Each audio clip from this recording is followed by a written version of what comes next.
To the Jump. This is our Sounds of the Season special. I am Rachel Nichols, and this past season I sat down with the biggest stars in the NBA to discuss issues both on and off the court.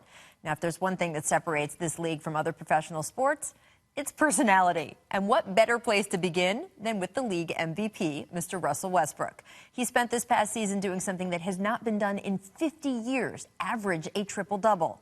And days before Russ broke Oscar Robertson's record for most triple-doubles in one season, well, I sat down with the Big O to put that into context. Take a look.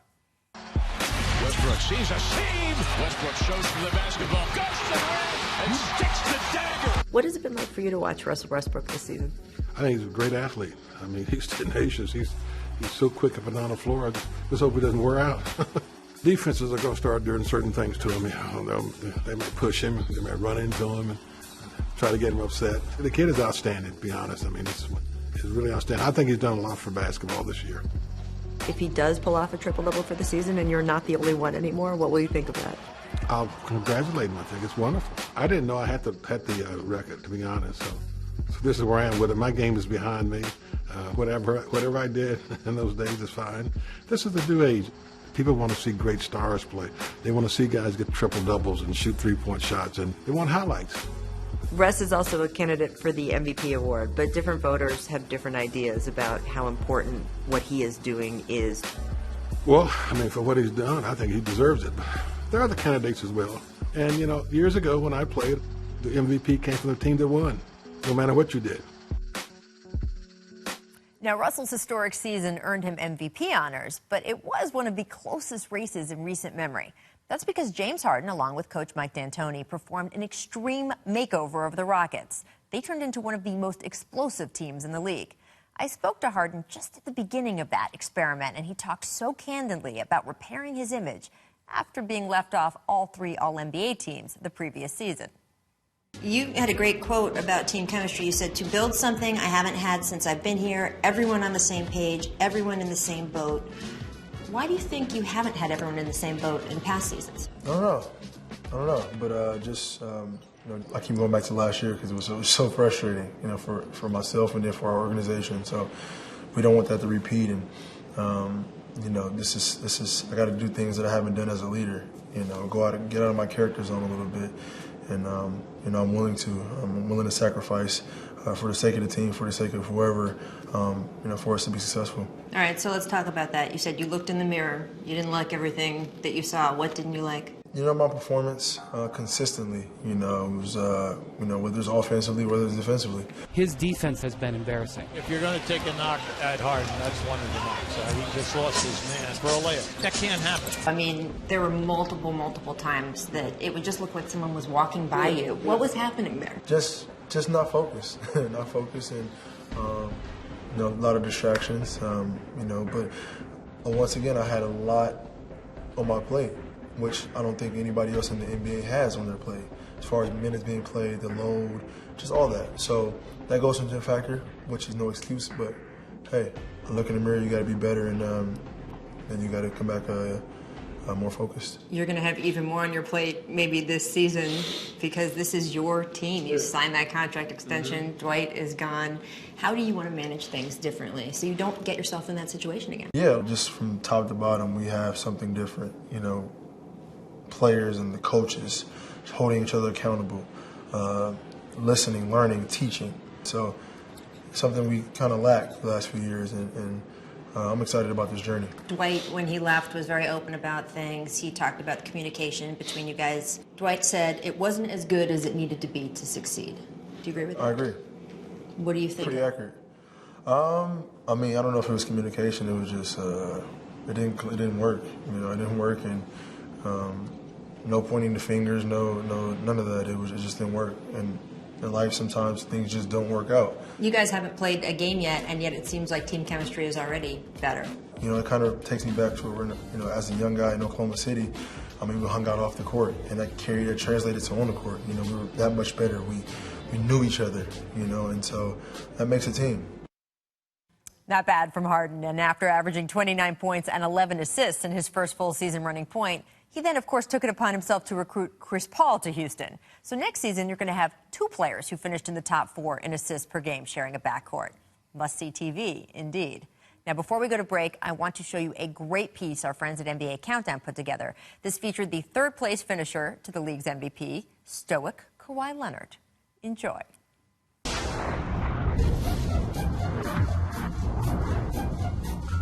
How do I get Kawhi to laugh? Your guess is as good as mine. I have no idea.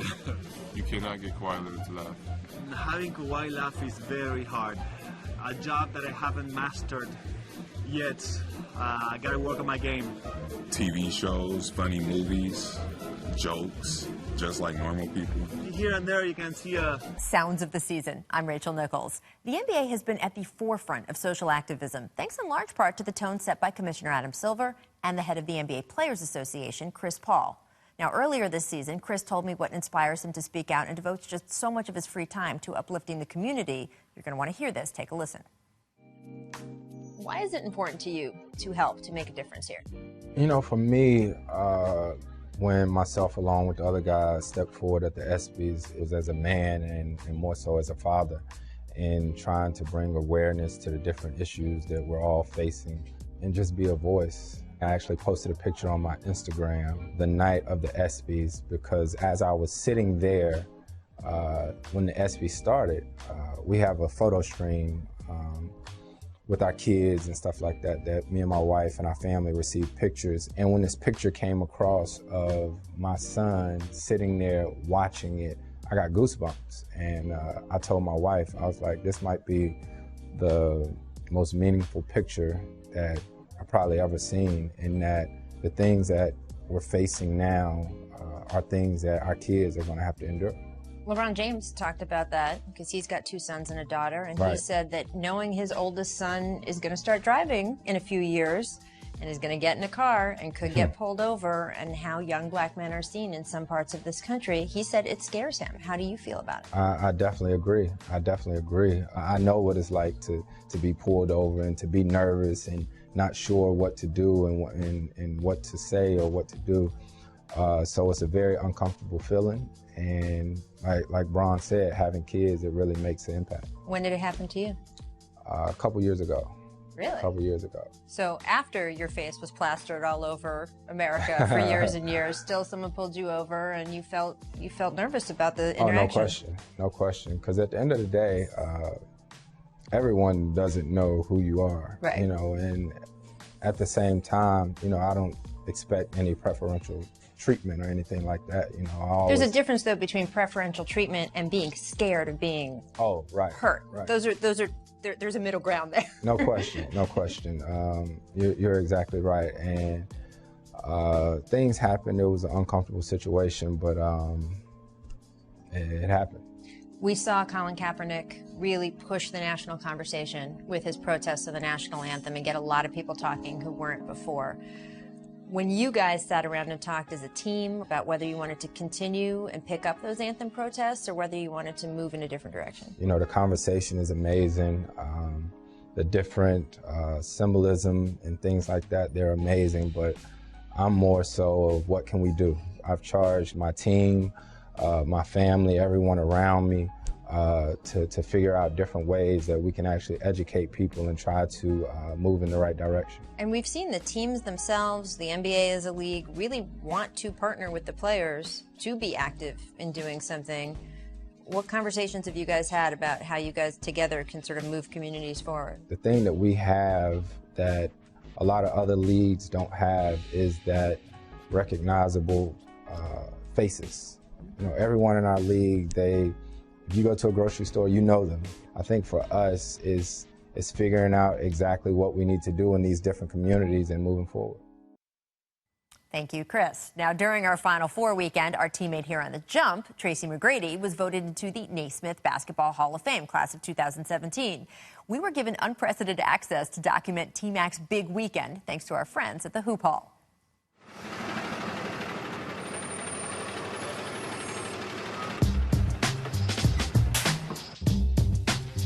Well, ladies and gentlemen, it's about to be official. You know, T-Mac 2017 Hall of Fame class. So what? From high school to the pros to the Hall.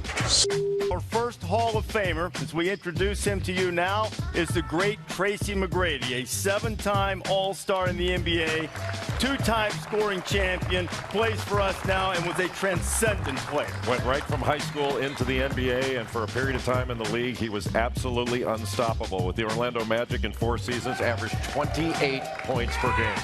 Let's give them a great round of applause here. The Hall of Fame class of 2017.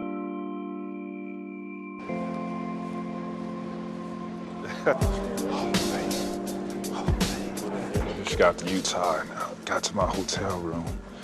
I sat down on the couch and I went to do this, put my leg up on the footstool. I couldn't straighten it out. Training camp, I'm not healthy, struggling. And I shut it down All-Star weekend. And I went and visited some more doctors, and a doctor in Chicago was like, I don't know why you playing. You bone on bone, you cartilage, you have no cartilage. It's like, you gotta have microfracture. When I heard that, I was like, dang.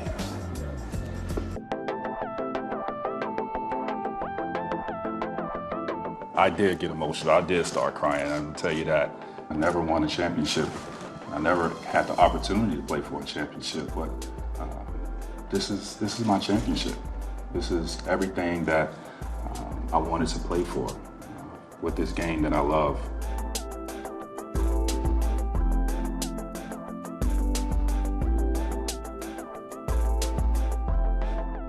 I'm still floating right now, man, but I'm not a smoker. I don't smoke any marijuana, but I can only imagine how it feels because I feel that way. With orange and represented basketball, you have the spire. It's about 1 5/8 carats of diamonds, so lots of bling for you. This is mine now. You can get a championship ring, but everybody can't get this one. Congrats, T-Mac! And before we go to break, we'd like to leave you with a soundbite from my Mother's Day conversation with Wanda Durant, Sonia Curry, and Mary Babers Green. Enjoy. I want to ask you guys about how you are at games. Who is the loudest? Probably me. You think? I think so.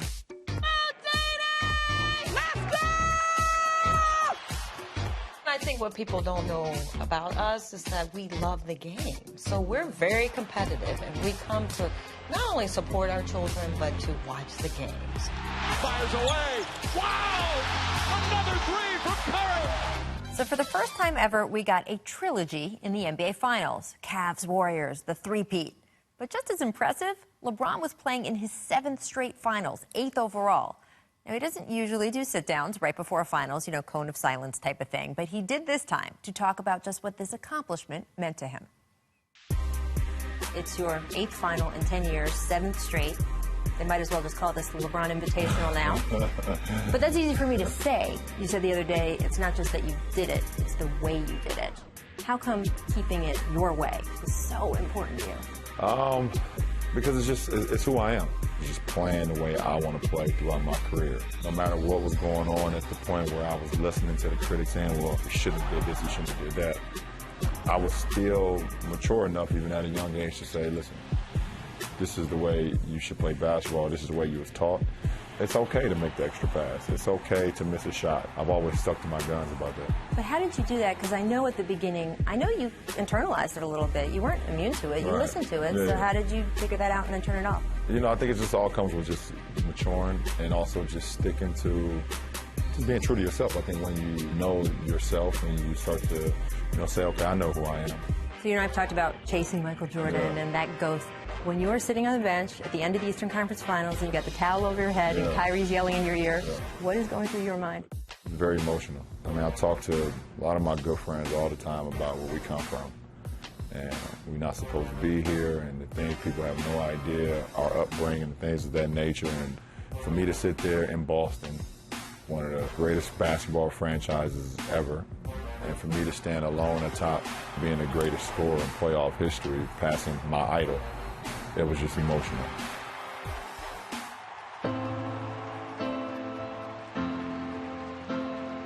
Cleveland!